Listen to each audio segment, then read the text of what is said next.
2 trustees. 17 of them have also been trustees or senior staff of the East London Mosque. We sent 2 Muslim reporters, a man and a woman, undercover into the East London Mosque and its extension, the London Muslim Centre, to find out how the IFE is proposing to create its Islamist social and political order in Britain. Oh, there's a meeting next door. Sorry? By the tower. This is a snapshot of the IFE's world, and it's one where the men make all the decisions. It's mainly like the brothers know exactly what's going on, what's happening, and we kind of get told, okay, this is the plan, this is what's going to happen, and the sisters get on board. This is just a segregation kind of apparatus. Even in routine meetings, the sexes are separated by a screen. Are all the sisters here, inshallah? Yeah, everyone's here. Okay, good. Our reporters found that the IFE is a highly structured political movement. Members take formal training courses with reading lists and sit exams. There's an oath of allegiance. Our reporter was told to keep her involvement with the IFE a secret. This is one of the books we're going to be doing in our training camp, and all of you have been asked to read the book. This book, Let Us Be Muslims by Syed Maududi, is one of the key texts on the IFE reading list. It sets out the main principles of the political creed known as Islamism. Merely believing in God is not enough. Muslims, it says, have a sacred duty. Wherever you are, in whichever country you live, you must strive to change the wrong basis of government and seize all powers to rule and make laws from those who do not fear God. Same here, we can't say that, okay, praying 5 times a day as a Muslim, that's enough. No, that's what Islam declares about. No, we have to accept every aspect of Islam. Political aspect, economical aspect, because Islam provides all the solutions. Yeah, Allah gives us everything. The Sharia covers everything, every aspect of life. Islamism proclaims that Islam is more than a religion. It's a political and social movement. Rashad Ali grew up with the IFE. Members of his family were leaders of the group. He says the IFE follows Maududi's methods for achieving an Islamic society. He explains prayer, fasting as spiritual training for the jihad. They take very benign, basic religious ideas and present a very, very strong ideological Islamist slant.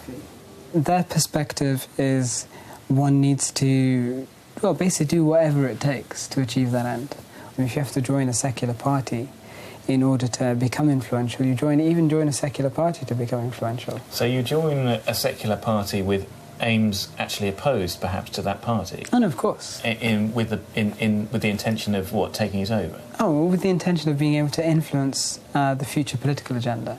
The aim of jihad is to bring down every other government which does not impose Islam or their interpretation of Islam, and therefore the Muslim is the international revolutionary as part of the grand revolutionary movement. The IFE told dispatches that it does not promote or preach any particular school of thought or sect, but assists its members in exploring and developing their religious understanding, and that it works closely with a number of non-Muslim organisations. They told us that any oath was wholly uncontroversial and compared it to the Boy Scouts. The East London Mosque told dispatches that the IFE is not anti-democratic and it does not dictate the mosque's agenda. We deny that there is anything improper or inappropriate about the links between the mosque, the London Muslim Centre and the IFE. The mosque also said that they had repeatedly taken a public stance against violent extremism. Action would be taken to prevent abuse by preachers who espoused violent extremism or contravened the mosque's principles of tolerance. Next, in part 2, how the IFE is already creating its Islamic social and political order right here in a part of Britain. What they're now doing is they've tried to infiltrate into a mainstream party like Labour Party.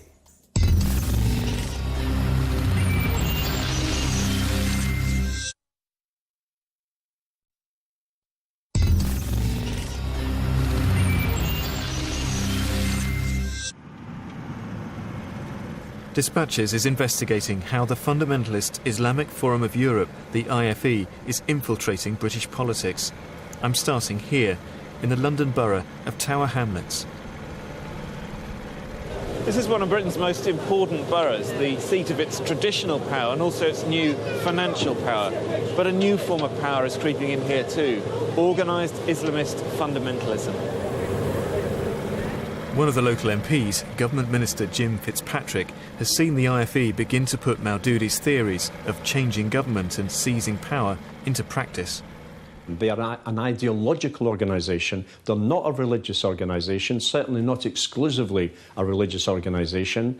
The suggestion is that they have councillors, candidates standing for different parties in different parts of the country, and that they encourage their members to vote for those candidates regardless of which political party they are representing in the ballot box. The IFE's roots here are deep, and its tactics and targets always shifting.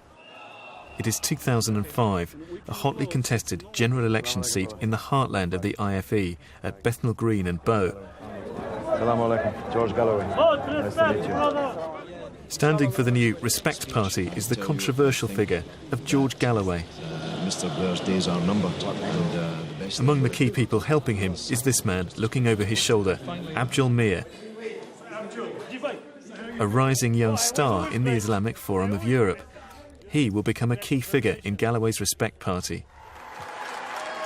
George Galloway achieves a famous victory, overturning a large Labour majority.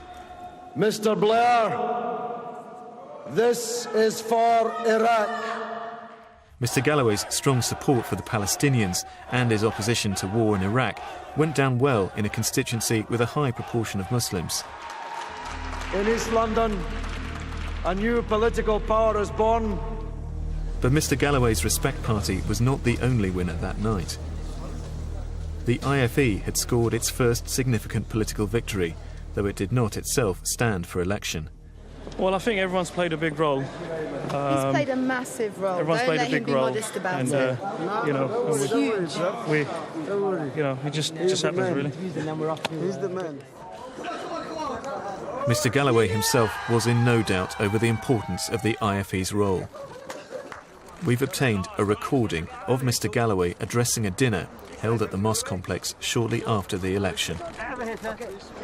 I am indebted more than I can say, more than it would be wise for me to say, to the Islamic Forum of Europe.